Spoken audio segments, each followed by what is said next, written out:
હવે એવું કહેશો કે સાહેબ મીટિંગમાં છે તો નહીં ચાલશે.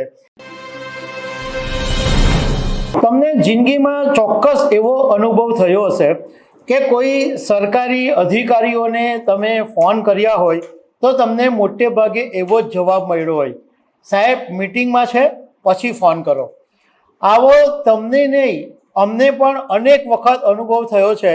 અમારે ન્યૂઝના કોઈ કામ માટે કોઈ સરકારી અધિકારીને ફોન કરવા હોય તો અમે જ્યારે ફોન કરીએ ત્યારે એમના પીએ કે ઓફિસમાંથી કોઈ ફોન ઉચકીને એવું જ કહે, સાહેબ મીટિંગમાં છે, આવે એટલે તમારો મેસેજ આપી દેશું, પછી એ ફોન આવે જ નહીં. તો આ જે સિસ્ટમ છે એ હવે કદાચ બદલાઈ શકે છે, કારણ કે જે સચિવોના બોસ છે એમણે એક 10 પાનાની માર્ગદર્શિકા તમામ રાજ્યોના સચિવોને મોકલી છે અને કીધું છે કે હવે વર્ક કલ્ચર બદલવું જ પડશે. હવે એવું કહેશો કે સાહેબ મીટિંગમાં છે તો નહીં ચાલશે. મીટિંગમાં કેવી રીતના કરવી, મીટિંગોનું એરેન્જમેન્ટ કેવી રીતના કરવું, આ બધી બાબતોનું માર્ગદર્શન આ 10 પાનાના ગાઈડલાઇનની અંદર આપવામાં આવ્યું છે. તો આના વિશે હું તમારી સાથે વાત કરીશ.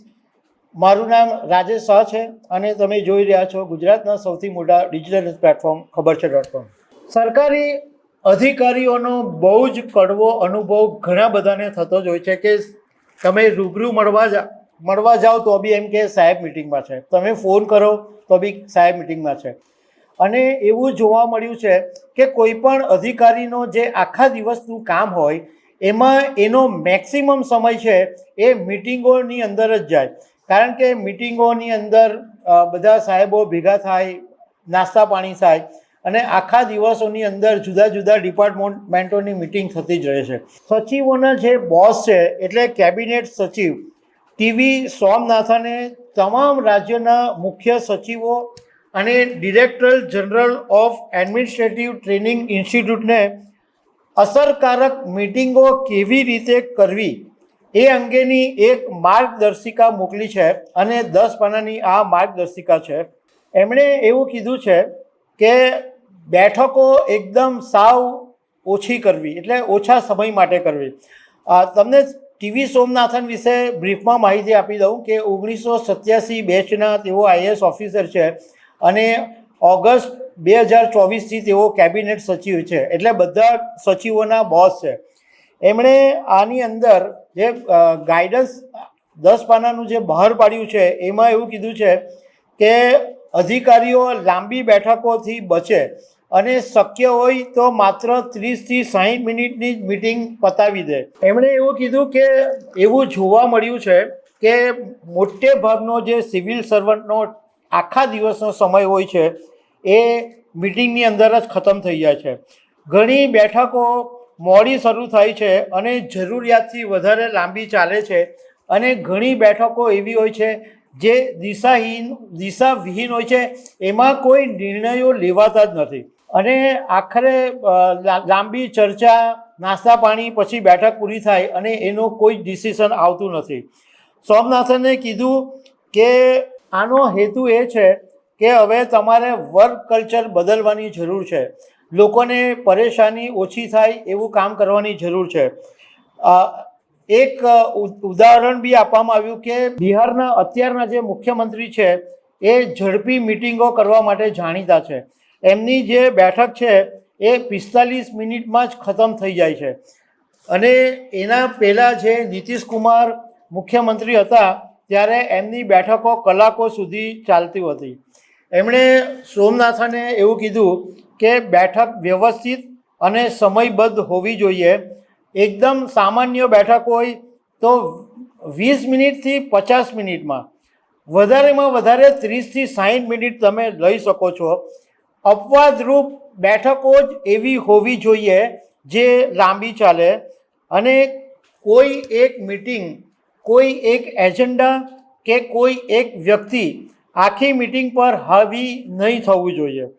અને એક મહત્ત્વનું સૂચન એમણે એ કર્યું છે કે જો તમને એવું લાગે કે આ મિટિંગ કરવાને બદલે આ કામ ઈમેલથી, ફોન અથવા સામસામે વાતથી પતી જાય એમ છે તો આવી મીટિંગ બોલાવવાની જરૂર નથી.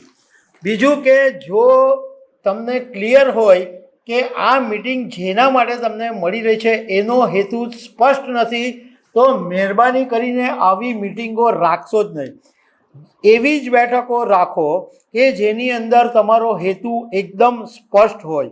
એમણે એક એવી પણ વાત કરી છે કે અધિકારીઓએ પોતાની જાતને, પોતાના આત્માને પૂછવું જોઈએ કે શું ખરેખર એમણે એમની જિંદગીના 30 વર્ષનો કે વર્ષોનો અનુભવ મેળવ્યો છે કે પછી 1 વર્ષનો અનુભવ 30 વખત પુનરાવર્તન જ કર્યો છે. બીજું એમણે એક સૂચન એ કર્યું છે કે દરેક મીટિંગ પત્યા પછી ફીડબેક લેવાનો એક માહોલ ઊભો કરવો જોઈએ અને એવું મીટિંગમાં બિલકુલ નહીં થવું જોઈએ કે કોઈ એક બોલકો વ્યક્તિ હોય એ જ બોલ્યા કરે અને કોઈ શાંત અધિકારી હોય જેને બોલવું છે પણ એને બોલવાની તક નથી મળતી, તો એ ધ્યાન રાખવું પડશે અને એવા શાંત અધિકારીને પણ બોલવાની તક આપવી પડશે. મતલબ કે મીટિંગમાં જે હાજર હોય એ દરેકને પોતાની રીતે બોલવાનો અધિકાર છે, એ જે મીટિંગ લીડ કરતા હોય એને જોવું પડશે. બીજું એક મહત્ત્વની વાત એ કરવામાં આવી કે જે મીટિંગ મળે અને એની જે વ્યક્તિ અધ્યક્ષતા કરતા હોય એ વસ્તુનું ધ્યાન રાખે કે એની અંદર જે હાજર કર્મચારીઓ કે જે ટીમ બેઠી હોય એની જાહેરમાં પ્રશંસા કરે અને એની જાહેરમાં ટીકા નહીં કરે. જો એને તમારે ખખડાવવો હોય, તમારે એની ટીકા કરવી હોય તો એ તમે એને ખાનગીમાં ખખડાવી લેજો, ખાનગીમાં ટીકા કરજો, પણ એને જાહેરમાં એનું અપમાન નહીં કરતા. કારણ કે જો તમે એની જાહેરમાં પ્રશંસા કરશો તો એનો આત્મવિશ્વાસ વધશે, એનું મનોબળ મજબૂત બનશે. પણ જો એને તમે જાહેરમાં ખખડાવશો તો એનું મનોબળ ડાઉન થશે. તો આ જે કેબિનેટ સચિવ એમણે જે આ સૂચનો કર્યા છે એ જો અધિકારીઓ પાળે તો ખરેખર લોકોને માટે અધિકારીઓ ટાઈમ ફાળવી શકશે અને એવો જવાબ નહીં મળે કે સાહેબ મીટિંગમાં છે. તો દર્શક મિત્રો, આવા અનેક અપડેટ સાથે મળતા રહીશું. આભાર.